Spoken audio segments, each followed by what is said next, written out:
लगातार कहते हैं बीजेपी हिंदू पार्टी, काहे की हिंदू की पार्टी है? शंकराचार्य को नहाने नहीं दिया और कहते हैं हिंदू की पार्टी। मुझे तो रोना आ रहा है, शंकराचार्य को सब पूछते हैं और इन लोगों ने क्या किया, उनकी पालकी पे से ऊपर जो झंडा लगा होता उसे हटा दिया, गिरा दिया। अरे तो परमिशन नहीं है, हुड़दंग करेंगे आप? अरे भैया शंकराचार्य है, वहां पे माघ मेले में ना नहाने के लिए शंकराचार्य को परमिशन नहीं चाहिए किसी बात की, ठीक है। अब मुझे तो ये लग रहा है शंकराचार्य ना निष्पक्ष होकर बोलते हैं, इसलिए उन्हें रोका जा रहा है। क्यों?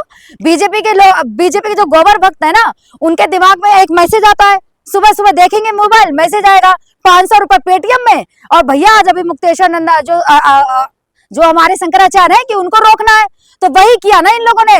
मैं तो ये कहूंगी इतने सालों से कभी नहीं हुआ, कांग्रेस रही, सपा रही, सब रही, कभी कोई बवाल नहीं हुआ, लेकिन इस बीजेपी के आते ही हिंदू मुस्लिम शुरू, शंकराचार्यों पे सवाल उठाना शुरू। आज तक कभी भी बीजेपी से पहले किसी ने शंकराचार्य के बारे में कोई बोला कुछ? तो अपर्णा यादव का इस्तेमाल कर रही है बीजेपी, ये कह रही हैं आप? वो तो कर ही रही है इस्तेमाल, सब इस्तेमाल कर रही है। बीजेपी कब किसका इस्तेमाल नहीं करती? चाहे तो कांग्रेस के गौरव वल्लभ हो, उनका बीजेपी ने इस्तेमाल किया, ठीक है, चाहे अपर्णा यादव हो।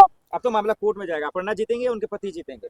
जाहिर सी बात है पति जीतेंगे, क्योंकि जो सच के साथ होगा वही जीतेगा। अब बीजेपी तो वही बात है, टिश्यू पेपर की तरह यूज किया फिर फेंक दिया, तो वही चीज है ना कि यूज कर रहे हैं अपर्णा यादव को। अब सोशल मीडिया पे तो लोग कह रहे प्रतीक यादव ने अपर्णा जी को धोखा दिया। काहे का धोखा दिया भैया? कौन सी दूसरी लड़की के साथ था? कोई दूसरी लड़की के साथ था क्या, या किसी और के साथ घूम रहा था? नहीं घूम रहा था ना, क्योंकि वो मुलायम जी की छोटी बहू थी, उसके बावजूद इस तरह का ऐलान, तलाक करने का ऐलान। अरे भैया मुलायम जी की छोटी बहू थी ना, तो बीजेपी में नहीं जाती, सपा में रहती, अपने जो परिवार की जो नींव है ना उसको आगे बढ़ाती।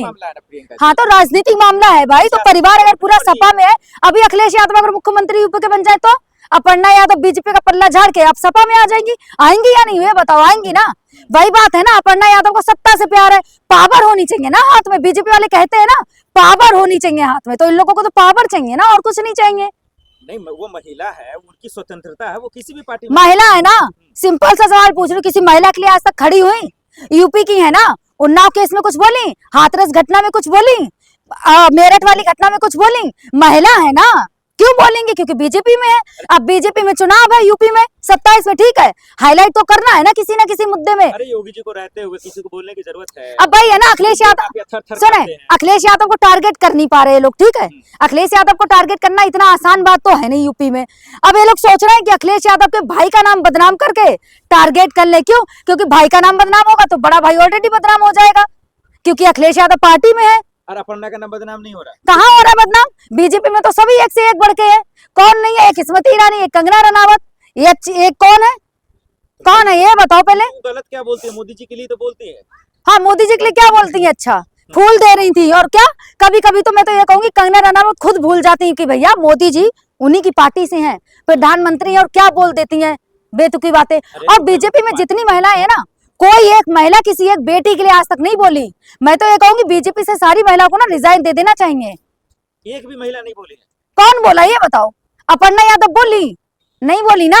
अखिलेश यादव मिलने भी आए थे, तब यही लोग ट्वीट करके कह रहे थे राजनीति कर रहे हैं। काहे राजनीति कर रहे हैं? बेटी को इंसाफ दिलाने तो आए थे। आप कसम खा के अपर्णा के पीछे पड़ गए, दुश्मनी है क्या आपको? मेरी कोई पर्सनल दुश्मनी नहीं है, ठीक है, क्योंकि मैं ब्राह्मण हूँ, ठीक है, मैं ब्राह्मण हूँ, यूपी से, मेरी किसी से कोई दुश्मनी नहीं। लेकिन वही चीज है ना, रिश्तेदार अपर्णा जी, तो डिम्पल यादव किसके परिवार की? वो भी तो योगी जी के परिवार से आती है ना।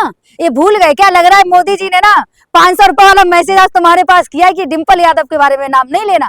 क्यों? क्योंकि वो भी योगी जी के परिवार से। अपर्णा यादव अगर योगी जी के परिवार से है ना, तो डिम्पल भी योगी जी के परिवार से। अच्छा, मैं तो ये कहूंगी डिम्पल जब मस्जिद में जाती है, मीटिंग करती है, तब तो उनके कैरेक्टर पे आपको सवाल नहीं उठता है। हाँ। मुसलमानों के लिए तो ठीक जाती है वो। हाँ। डिम्पल भी तो गई थी। अरे तो डिम्पल यादव मंदिर नहीं जाती, मंदिर नहीं जाती डिम्पल यादव। डिम्पल यादव हर जगह जाती हैं। क्यों?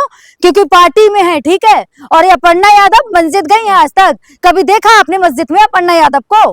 देखा? वही चीज है ना, अब 27 में चुनाव है, इनका मुद्दा क्या हो अखिलेश यादव को बदनाम करने के लिए, तो सोच रहे भाई को टारगेट करो, अखिलेश यादव, डिम्पल यादव सब बदनाम हो जाए। जैसे पिछली बार इन लोगों ने चाचा को बदनाम कर दिया था उनके, अब इस बार अखिलेश यादव को बदनाम करने की प्लानिंग कर रहे हैं। या राजनीतिक लड़ाई है? राजनीतिक लड़ाई है भाई, पारिवारिक कोई लड़ाई नहीं है। अभी देखना कुछ दिन बाद अपर्णा यादव का खुद ही बयान आएगा कि गलती से हो गया, हमारा मिस्टेक हो गई और कुछ नहीं हुआ।